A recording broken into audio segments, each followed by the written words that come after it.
Welcome to your world tonight, and I'm Kartikesh Sharma. Let's take a look at the headlines.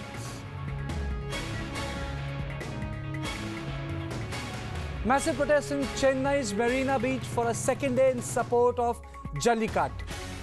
The PMK stages protest outside PM's residence after the Chief Minister fails to get any assurance from the Prime Minister. A.R. Rahman announces one-day fast. Pakistan-based Lashkar-e-Toiba and not the Jaish-e-Mohammed carried out the terror attacks at the Uri and Handwara in Kashmir last year, says India's National Investigation Agency. Counters the army?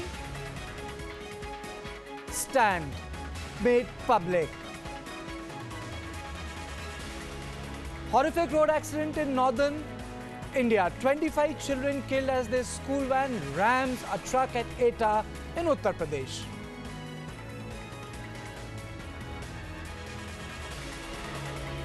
Samajwadi Party won't have any alliance with the Rashtriya Lok Dal of Ajit Singh in Uttar Pradesh.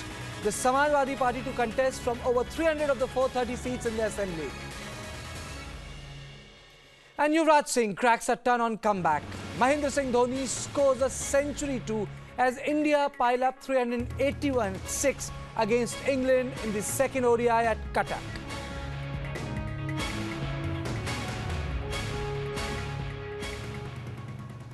And let us begin this bulletin with the controversy which has taken place in Tamil Nadu. It has led to a standoff between the civil society and the state of Tamil Nadu, making the Chief Minister run to Delhi with a memorandum that the ordinance may be issued by the Prime Minister.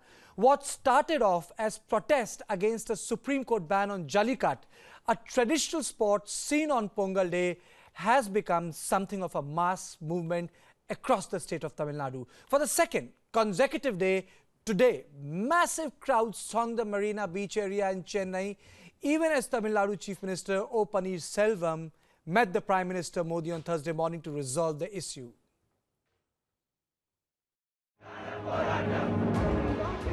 A ban that was intended to take the bull by the horns has instead put Tamil Nadu on the horns of a dilemma. Initial protests against the Jallikattu ban on Pongal Day have given way to something that now resembles a mass movement against the ban. Thousands of people crowded the Marina beach for the second day on Thursday to protest against the ban on the bull taming sport. The anger is palpable. To every national media out there, two requests from everybody, humble request. Jallikattu is not bull taming sport. If you translate Jallikattu, which is Eru Thaluvudal, if you translate it to English, Eru is bull, Thaluvudal is embracing. It is a science, it is also a breeding science. So you should be calling it bull embracing science. So please, when you start doing this, the mindset of people all over India will change, because Tamil Nadu, conserving native bulls is not limited to Tamil Nadu. It is limited throughout India, Kambala, Belgauda. There are hundreds of events happening all over India. So this is an unified protest, not even a protest. This is registering a voice, registering our voice through peace protest. So if these bulls have been not went into Jallikattu or not put into Jallikattu, they'll be easily sent to slaughterhouses, which will again result in torturing of animals. Then what does the Speed House agenda mean? That they mean that they shouldn't harm animals. Then if it's the case, they shouldn't send it to slaughterhouse. Surprisingly, there seems to be absolute unanimity across the state against the ban, with popular film stars and even cricketers supporting the protest.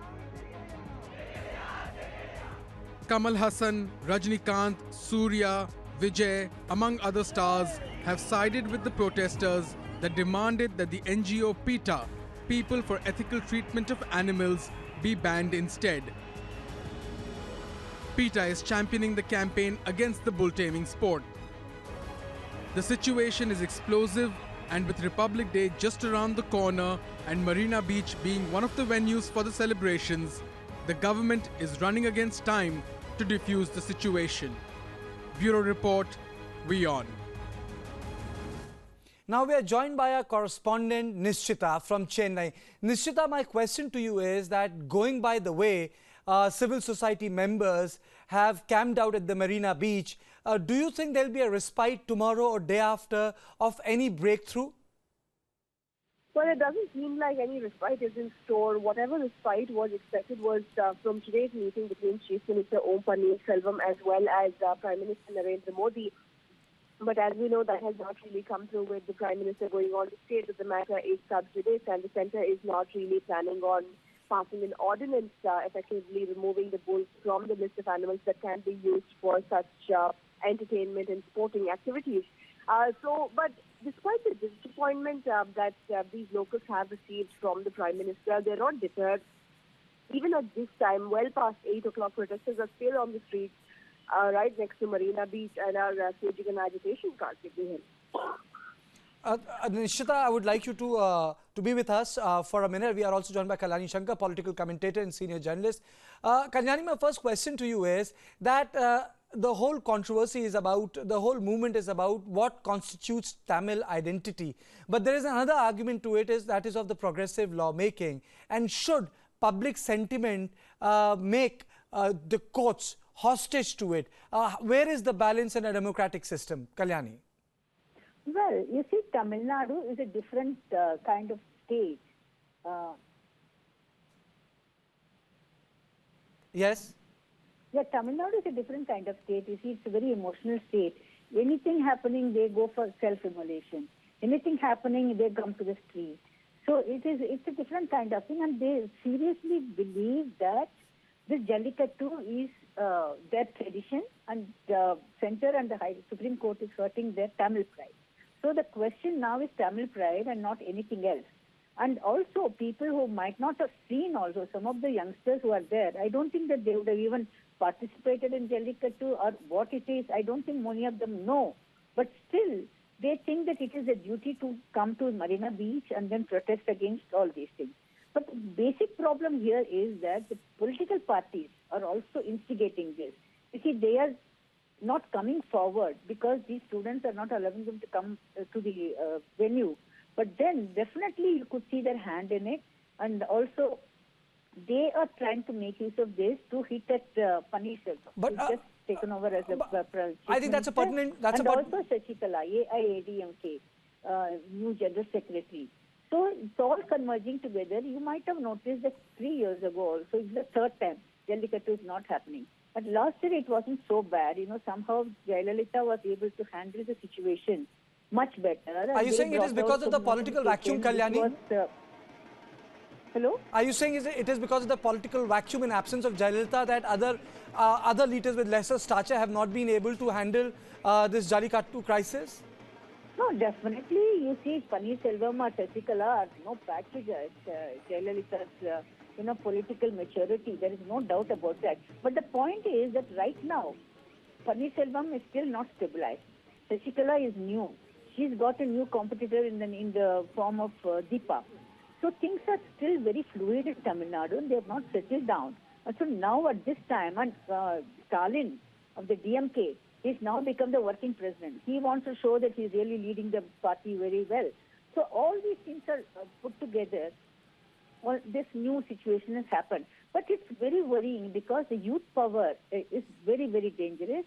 This is what happened in Hindi education. You know, at that time, the youth came to the streets and they burnt the trains and they did all kinds of things. With the result, Pandit Nehru got, he backtracked and then Hindi was not imposed on Tamil Nadu. So like that, earlier also, later, recently in Sri Lanka issue, when the Balachandran, Prabhakaran's son, was supposed to have been given chocolates and sealed by his security guard, then again the students came to the street. So there again the center had to take note of it. But what is happening now is the problem with the center is that they will not be able to issue any ordinance. Already the parliament has been called. You know, you cannot issue an ordinance when the parliament has already been called. And Supreme Court is not coming out with the interim. The interim order has been given, but the final thing it's not come. One way they could resolve probably is to go for a larger bench, so that for the time being this would be people will go home and then things will be much better. Other things I don't know what they can come up with because Panneerselvam, after meeting the Prime Minister, had said that you wait, center and the state are willing to work together, you wait for what happens tomorrow. whatever, they must have planned something. I don't know what it is, and we will know in a day or two. But this situation in Tamil Nadu, what is happening in Marina Beach, and not only that, they mobilized the support of the diaspora. You know, it's happening in America and in Dallas and other places also, and in UK, in many other countries, Dubai. So within India also it is spreading. So this has to be nipped in the bud, and then both center, state and the court, they have to come up with some situation to resolve the issue. Okay, Kalyani, thank you for speaking to us. Let me go across back to Nishchita. Nishchita, Kalyani made a very important point saying that since the parliament has been called, the ordinance cannot be proclaimed because that's as per the law. And the matter is sub judice and the interim order is not out. And that is why the Prime Minister said that he is cognizant of the situation. But the matter is with the court. What sense are you picking up from the ground zero? Do you feel that the civil society members or the youth which has congregated at the Marina Beach will disperse tomorrow? Or do you think they will continue to stay put there as other political stake or cinema stakeholders have now started to participate? For example, A.R. Rahman is keeping a fast tomorrow, Nishchita. Right, Karthikeyan, there almost seems like a sense of misdirected anger among the youth here that have gathered on Marina Beach. Many of these youth don't even know what they are really protesting for. The issues that they are really demanding is ranging from Jallikattu, which seems to be of prime focus now, to Kaveri, to Tamil Elam, in connection to the situation of Tamil. Nishchita, I would just like you to hold on your thought for a minute. Be with me. We are also joined from Chennai by Karthikeyan Shivsena-Thipati. He's a managing trustee of an organization which has been working on the native bulls. And he has taken up a cause, and he believes that there is a conspiracy on part of certain foreign NGOs so that the indigenous breeds completely disappear from this subcontinent. Karthikeyan, my question to you is, what makes you believe that this is a concerted attempt on part of some of the organizations?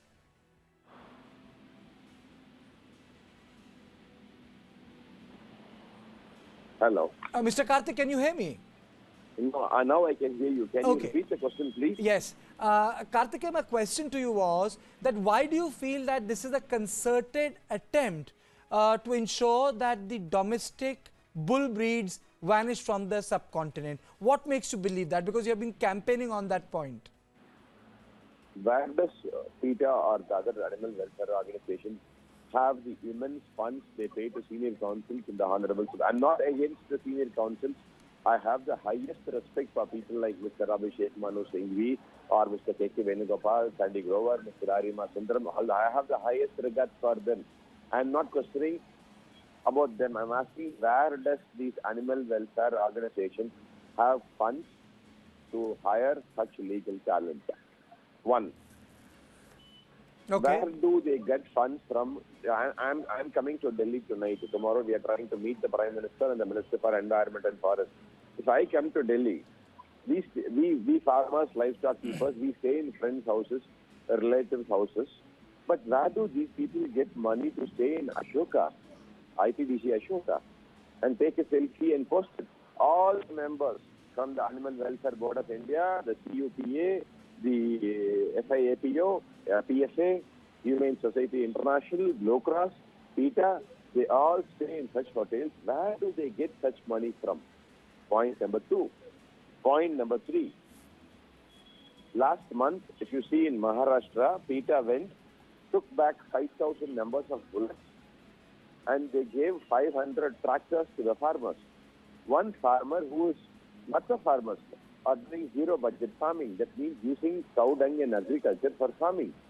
These people, without any understanding, they have taken away the bullocks and given them a tractor.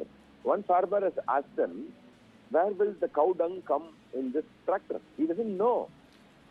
The animal welfare groups in India, I'm not talking about animal lovers. But Mr. Karthikeyan, if I may interject, Mr. Karthikeyan, if I may interject, and you can continue with your point, my question to you, sir, is that this whole matter can be fought legally. It's at the Supreme Court. It was contested. There were lawyers from the both sides. Doesn't the law also need to be respected, sir? How come everything which becomes a matter of faith has to be addressed on the streets? Many critics of yours would argue that. No, it is not so. Where you give us See, there is something called Niraid Pani in war. It is Indian tradition. If your opponent does not have equal resources as you have, you are supposed to give him and then fight him. Let the government of India give us a few crores and then look at the kind of legal challenge and the fight in Supreme Court we will give. We will win the case. All we need is proper senior counsel. We don't have money. How can we fight these people? I call them the animal welfare mafia of India. Okay. Who are working with you'll have to understand the basic difference here between Indian livestock keeping system, farming system, and Western livestock keeping farming system. Okay, in India, breeds are not the intellectual property, or nobody owns up to a breed.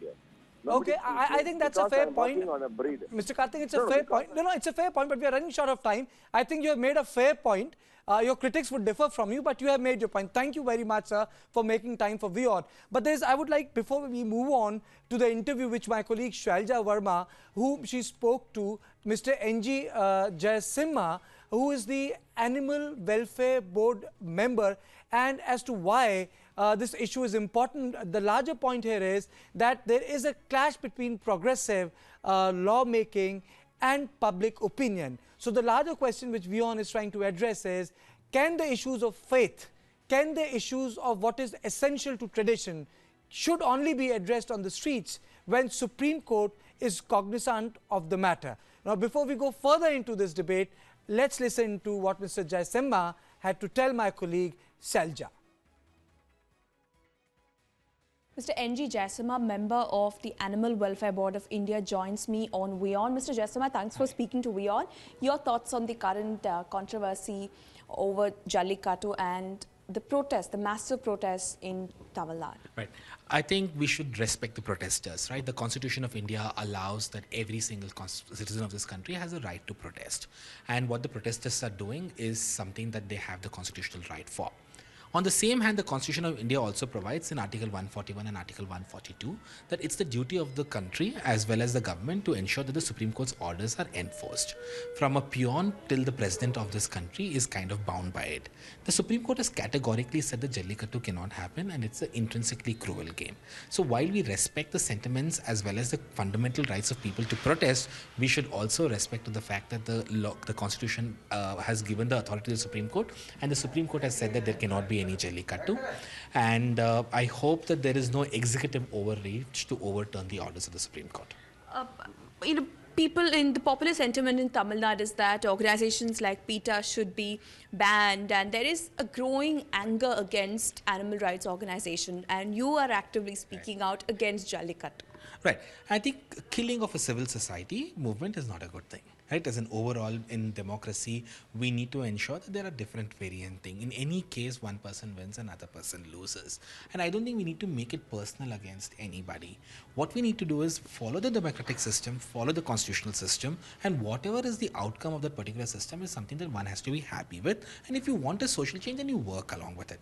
What PETA did, or what the Animal Welfare Board and other petitioners, including CUPA, did was follow a process in the law. There was a ban that was brought in 2014. The government of India brought in a notification purely to frustrate the orders of the Supreme Court. We challenged that before the Supreme Court, and the Supreme Court stayed it. And the law is that.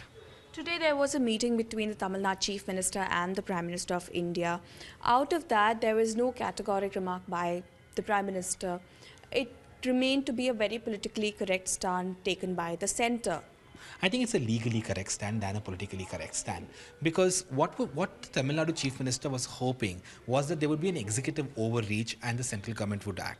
But the central government did that exactly 1 year ago when they brought in the notification, and notification got stayed. What the Prime Minister said was that there has to be this matter is sub judice. So let's wait for the Supreme Court's order, and I think that's an absolutely right stand. And I think that neither the state government nor the central government should try and do an overreach of their particular power to frustrate the Supreme Court's order. My last question to you, Mr. Jayasimha. The issue of Jallikattu is not just about the issue of animal rights, at least according to the people of Tamil Nadu. It's now growing to be an issue of Tamil identity. Would you agree to that? Right, I'm Tamilian myself, and I do agree that there has been a growing I would say, anger or frustration within Tamil Nadu as to the fact that they're being treated unfairly. And I kind of agree with them as well. For example, when Karnataka refused to give water, the central just sat mum and they did not force Karnataka to give water to Tamil Nadu. And that, in sense, has caused a lot of death and loss in Tamil Nadu overall. So I understand from where they are coming. But the only thing is that if today, if Tamil Nadu sees that because there is an uprising in Marina Beach, and that is okay for them to then not follow the Supreme Court action, then Karnataka is going to do the same thing. They'll say there'll probably be more people who will come out on the streets saying they don't leave water to Would you Tamil agree Nadu. to the fact that instead of a blanket ban on this traditional practice, there could be more regulation into Jallikattu? Regulation was tried. So if you really look at the history of this litigation, the litigation was never started by an animal rights or animal welfare body. Nagaraja, the person who actually filed the original petition, his son died when he was a spectator of a Jallikattu. He went to the Madurai bench and the Madurai bench said that this is a cruel sport and it's also a sport that is very dangerous to the spectators. Based on that is when they prohibited it. Right after that, there was some regulation that was put in by the division bench, and then there was a Tamil Nadu Jallikattu Regulation Act which was brought in, which was purely made to regulate. The Supreme Court also drew out some regulations. They appointed committees to monitor to ensure that particular regulation is implemented.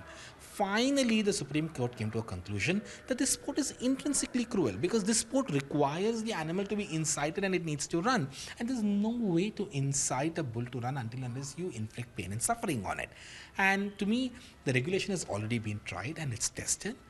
Having said that, if there is a constitutional way to bring in this regulation, then I think it should be welcome. But my legal understanding is that there is really no way to bring in this. And as of now, as we speak, there's a full stop on Jallikattu. All right. Thank you so much. So that was my colleague Shailja talking about this issue which has actually rocked not only the politics of Tamil Nadu, but the reverberation are being felt in New Delhi also. So it's time for a short break. We'll be back with more. Keep on watching WION.